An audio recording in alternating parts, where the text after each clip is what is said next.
कहानी जापान के एक शहर से शुरू होती है। उसी शहर में हम एक अपराधी से मिलते हैं। वो पुलिस से बचने के लिए भाग रहा है कि अचानक उसे दिल का दौरा पड़ता है। इस वजह से वो वहीं मर जाता है। इसके बाद हम और बड़े अपराधी देखते हैं जिन्हें कानून ने कोई सजा नहीं दी। इसके अलावा जेल में बहुत सारे अपराधी भरे हुए हैं। सबको दिल के दौरे से मारा जा रहा है। अब ये मौतें नेचुरल नहीं है। ये सब एक लड़के कर रहा है जिसका नाम लाइट है। असल में लाइट को एक साधारण किताब मिली है, पर वो कोई आम किताब नहीं, वो डेथ नोट है। जिसका नाम इस किताब में लिखा जाएगा उसकी जान उसी जगह निकल जाएगी। मतलब वो मर जाएगा, और मरने वाला उसी तरीके से मरेगा जो किताब में लिखा है। इसके अलावा ये किताब लोगों को कंट्रोल भी कर सकती है। अब क्योंकि लाइट को ये किताब मिली है तो वो अपराधियों के नाम इस किताब में लिखता रहता है ताकि बुराई जड़ से खत्म हो जाए। इतनी अचानक मौतों से दुनिया भर में खौफ फैलने लगता है कि सिर्फ अपराधी क्यों मर रहे हैं। अपराधियों के दिलों में डर का माहौल बन जाता है। सरकार भी इस मामले से हैरान है। कुछ लोग इसे बुरे लोगों की सजा मानते हैं कि शायद भगवान अच्छा कर रहा है, जबकि कुछ लोग इसे इत्तेफाक मानते हैं, मतलब ऊपर वाले की मर्जी से हो रहा है। यहाँ पता चलता है कि बुरे लोगों को मारने के बाद लाइट ने खुद के लिए नाम चुना है। उसने किरा नाम चुना। कुछ लोग किरा को अपना हीरो मानने लगते हैं और ये खबर पूरी दुनिया में वायरल हो जाती है। इसके बाद हम एक अपराधी को लाइव न्यूज पर देखते हैं जिसने एक परिवार को कैद कर रखा है। लाइट सबके साथ ये न्यूज देख रहा है। उस वक्त लाइट के हाथ में डेथ नोट है। थोड़ी देर बाद न्यूज में दिखाया जाता है कि अचानक उस अपराधी की मौत हो गई है। किरा यानी लाइट। इस हिस्से में दिखाया जाता है कि वो स्टूडेंट है, लॉ का स्टूडेंट। किरा का सबसे अच्छा दोस्त है मिसा। दोनों के बीच रिश्ता बहुत अच्छा चल रहा है। कॉलेज में लाइट मिसा को अपनी बात बताने लगता है कि एक रात मैं बार गया था, वहां बहुत सारे अपराधी थे, मतलब बहुत सारे कातिल चोरों के साथ। लाइट उन अपराधियों की बातें सुन रहा था जो गुनाह करके भी बहुत खुश थे, क्योंकि उन्हें कोई सजा नहीं मिली थी। और वो अपराधी लाइट से भी बदतमीजी करते हैं, पर लाइट चाहकर भी उनके साथ कुछ नहीं कर पाता और फौरन बार से बाहर निकल आता है। अपनी लॉ की किताब फेंक देता है सोचकर कि ये किताब बेकार है, इससे किसी को इंसाफ नहीं मिल सकता। पर उसकी जिंदगी नया मोड़ लेती है जब उसे डेथ नोट मिलता है, और ये किताब लाइट को जमीन पर पड़ी मिलती है। हैरानी की बात यह थी कि किताब के अलावा हर तरफ बारिश हो रही थी। इसके बाद लाइट वो किताब उठाता है और घर ले आता है। लाइट मिसा से ये सब बातें शेयर कर रहा है, पर वो मिसा को अपनी किताब के बारे में नहीं बताता, क्योंकि लाइट ये राज किसी से शेयर नहीं करता। जब लाइट को ये किताब मिली तो उसे इसकी हकीकत नहीं पता थी कि ये डेथ नोट आखिर है क्या। पर लाइट किताब में लिखे नियम पढ़ता है, यानी नियम के मुताबिक जिसका नाम इस किताब में लिखा जाएगा वो मर जाएगा। इसके अलावा नाम लिखने का तरीका, मौत आने का तरीका सब किताब में लिखा है। फिर लाइट टीवी पर एक अपराधी की न्यूज देखता है, फिर किताब चेक करने के लिए उस अपराधी का नाम लिख देता है। इसके बाद रात गुजर जाती है और सुबह हम लाइट को देखते हैं जो आराम से अखबार पढ़ रहा है। वो देखता है कि कल रात जिस अपराधी का नाम डेथ नोट में लिखा था वो अब मर चुका है। ये देख लाइट बहुत हैरान होता है। इसके बाद भी लाइट को इस किताब पर यकीन नहीं होता, इसलिए वो किताब को फिर चेक करना चाहता है, और चेक करने के लिए वो उसी आदमी के पास जाता है जो बार में उससे बदतमीजी की थी, और वहीं उसका नाम भी डेथ नोट में लिख देता है। उसके साथ साथ वो मौत का तरीका भी लिखता है। लाइट ने लिखा था कि वो दिल के दौरे से मरेगा, और पल भर में थोड़ी देर बाद वो दिल के दौरे से मर जाता है, और लाइट की आंखों के सामने वो अपराधी आखिरी सांस लेता है। ये देख लाइट और ज्यादा हैरान और परेशान हो जाता है। अब क्योंकि लाइट ने सब अपनी आंखों से देखा था, इसलिए उसे इस किताब पर यकीन हो जाता है कि ये किताब और इसके नियम बिल्कुल सही काम करते हैं। और सच में ऐसा होता है। जब लाइट वहां से घर लौटने निकलता है तो पहली बार इस किताब के रखवाले से मिलता है, और किताब का रखवाला मौत का फरिश्ता था। अब क्योंकि मौत का फरिश्ता बहुत डरावना लगता था, इस वजह से लाइट उससे डर जाता है। पर लाइट को बाद में पता चलता है कि मौत का फरिश्ता सिर्फ उसी को दिखता है जिसके पास किताब है। यहाँ मौत का फरिश्ता लाइट को सब बातें विस्तार से समझाने लगता है। फिर हमें जापान के कुछ पुलिस अफसर दिखाए जाते हैं जो इन अचानक मौतों पर बात कर रहे हैं। पुलिस भी नोटिस करती है कि सिर्फ अपराधी मर रहे हैं। इसके अलावा पुलिस के दिमाग में और कई बातें आती हैं कि किरा आखिर चाहता क्या है, क्या वो सच में है या नहीं। और किरा हीरो नहीं बल्कि अपराधी है, क्योंकि अगर देखा जाए तो यहाँ जो हो रहा है वो भी गुनाह है। इसके बाद लाइट के पापा दिखाए जाते हैं जो डिटेक्टिव थे और खुद ये केस संभाल रहे थे। उनका मिशन था किरा तक पहुंचना, क्योंकि किरा किसी के कंट्रोल में नहीं था और बिना वजह सबको मारता रहता था। ऐसा करता तो सबको मार डालेगा। लाइट के पापा अपने सीनियर्स से कहने लगते हैं कि ये केस बहुत पेचीदा लगता है, इसलिए इस केस को समझने के लिए एक बहुत समझदार डिटेक्टिव हमारी मदद करेगा। पता चलता है कि इस डिटेक्टिव का नाम एल था। एल ये केस लाइव नहीं संभालेगा, बल्कि दोनों सिर्फ इंटरनेट के जरिए बात करेंगे। किसी को एल का असली नाम नहीं पता था और किसी ने उसका चेहरा नहीं देखा था। एल ने किरा के बारे में पहले से काफी जांच कर ली थी, जिसमें एल को काफी कामयाबी भी मिली थी। शुरू में किसी को किरा पर यकीन नहीं था, पर फिर एल ने सबको दिखाया कि हो रही मौतें नेचुरल बिल्कुल नहीं, क्योंकि हर साल के मुकाबले इस साल काफी ज्यादा मौतें हुई हैं, और ज्यादातर दिल के दौरे से। और सोचने वाली बात यह थी कि दिल के दौरे से मरने वाले सब लोग पूरी तरह नॉर्मल थे। लाइट के पास डेथ नोट काफी वक्त से थी, और किताब की वजह से लाइट भी काफी समझदार हो गया था। फिर मौत का फरिश्ता और लाइट दोनों काफी करीब हो जाते हैं, हमेशा साथ रहते हैं। लाइट की बात थी कि अपराधियों को मारकर भविष्य बदल दूंगा, मतलब दुनिया के सारे अपराधी मर गए तो दुनिया में गुनाह नहीं रहेगा।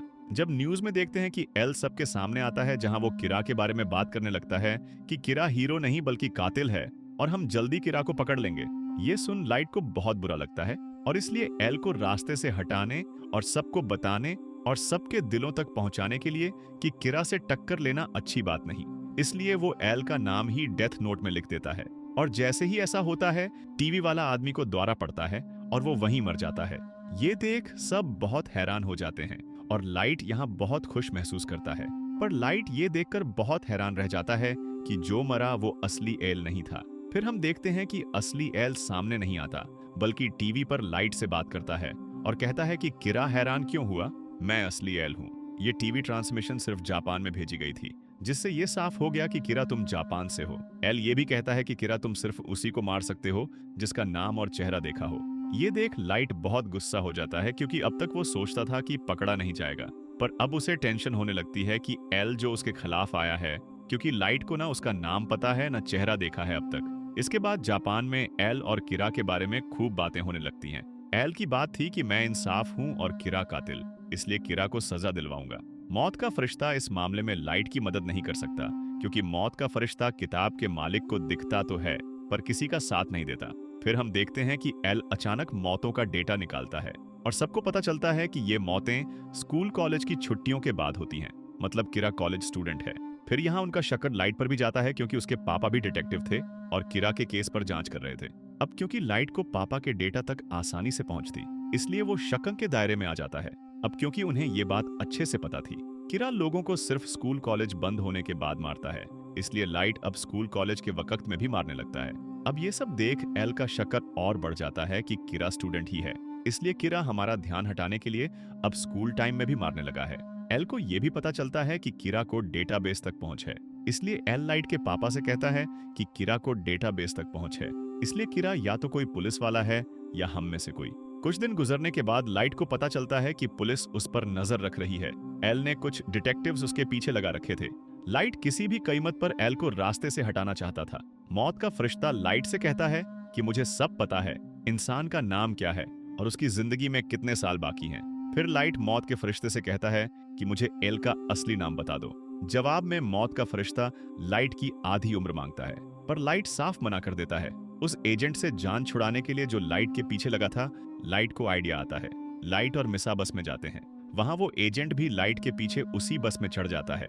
फिर लाइट उसी वक्त उस एजेंट से पूछने लगता है कि आखिर मेरे पीछे क्यों पड़े हो, पर एजेंट उसकी बातों का कोई जवाब नहीं देता। फिर बस में एक अपराधी आता है जो बस ड्राइवर पर बंदूक तान देता है।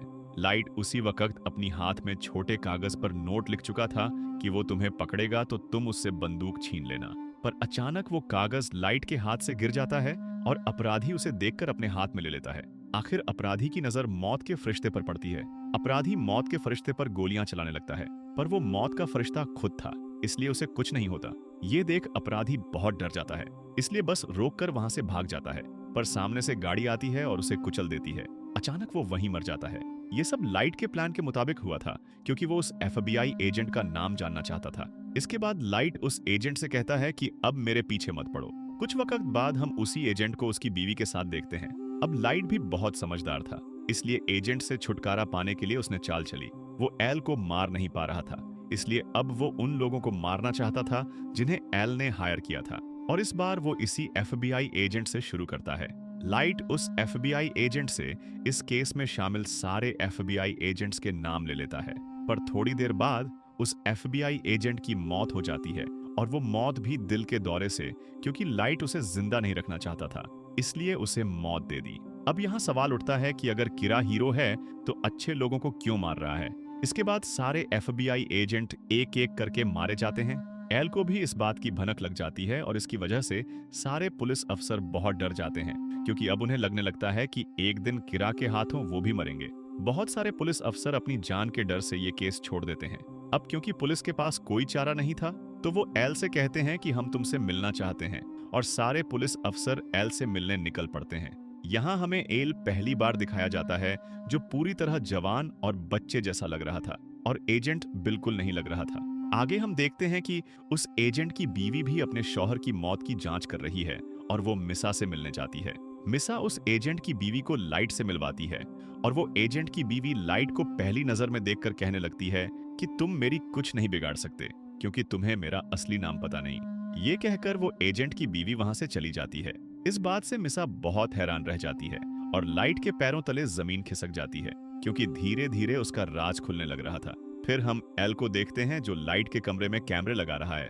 जब लाइट को पता चलता है कि उस पर नजर रखी जा रही है, तो वो कोई ऐसा काम नहीं करता जिससे उस पर शक हो, और ऐसे करता है जैसे उसे कुछ पता नहीं और सब नॉर्मल है।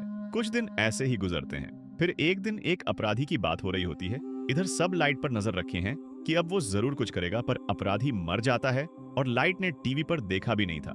इस बात से एल को छोड़कर सबका लाइट यानी किरा पर शक खत्म हो जाता है। पर हम देखते हैं कि लाइट सबकी नजरों से दूर ये सब काम बहुत आसानी से कर रहा है, मतलब वो लोगों को मारना बंद नहीं किया है।